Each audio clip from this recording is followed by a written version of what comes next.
for or against, maybe you can make both arguments, for and against like breeding dogs and creating, I always try to think of like, where is maybe a viewer like rolling their eyes like, these evil people are promoting puppy mills. Can you explain that concept and maybe where that comes from, the good, the bad, the ugly? Yeah, so when I talk about like breeders, I'm talking about like ethical breeders that are doing pretty like small scale things. They don't have hundreds of dogs that they're just like breeding back to back to back on their cycles, right? They really good breeders, they care for their dogs, they're their own pets, and they take care of those dogs for their entire life, right? They're females, they're going to give them time in between breedings, and like those dogs live like a really, really good life, the people that care for them, right?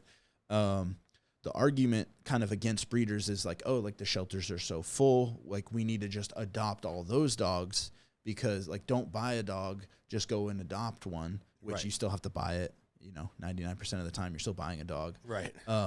And a lot of those dogs are coming from like people that are breeding, right? Backyard breeders, dogs that have bad genetics, right? So people that are just mixing dogs up, and then they have puppies, and then the puppies have crazy anxiety, or they're aggressive, or just have all these weird things, and then they fill the shelters, right? Because not many people are getting rid of, like, if they're doing okay, they're not getting rid of their really good dog. Right.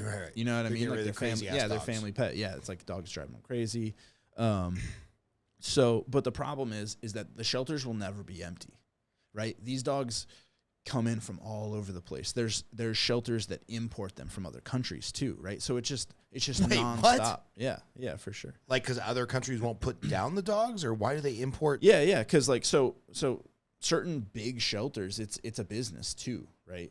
They're in the business of getting dogs in, helping them, trying to find them families, hopefully, right? Doing all the good things. But there's a lot of horror stories out there too, right? Telling them not good backstories that are just lies. This dog was, they have like a big sob story, and then they make the people feel, guilty and bad. And they're like, oh, this puppy's so sad. Like, let's get him. Right. But there's a lot of places that they bring in dogs. When the dogs start getting low, they bring in more dogs. So it's a thing they're not just all going to be like, the shelters aren't just going to be empty one day. Right. And I'm not against shelters. Those people do amazing work. All the people that foster, right. Don't get me wrong. Shelters are a great place, because things do happen with dogs, and they need places to go, and they need to be safe, so they're not just out running around. Right.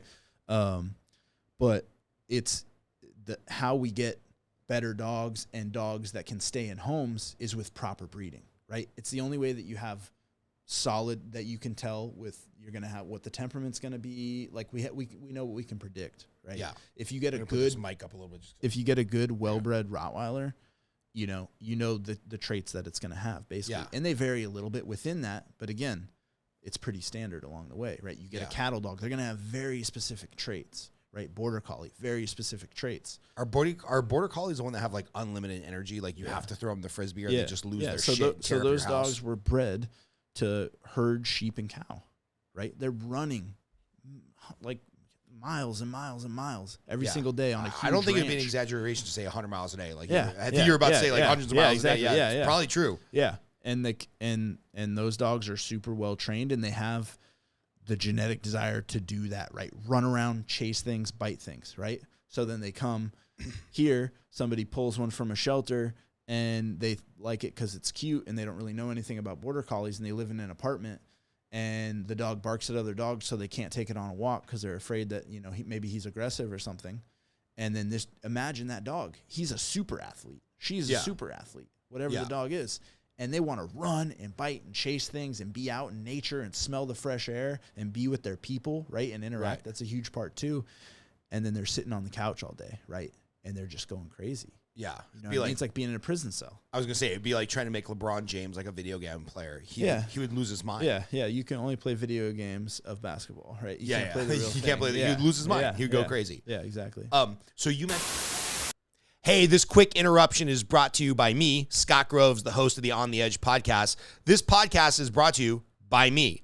I'm a loan officer who can help you with a mortgage in all 50 states across the United States. I also coach loan officers. So if you are a home buyer who's looking to get a mortgage, if you're a realtor who's looking to partner with an awesome loan officer, or if you're a loan officer looking for coaching, get in touch with me. It's those sources of revenue that allow us to produce this podcast and get out a new episode to you every week for the last couple years. So if you're looking for a mortgage, if you're looking for a mortgage lender to partner with, or you're looking for a mortgage coach, I'm your guy. Now back to your regularly scheduled programming.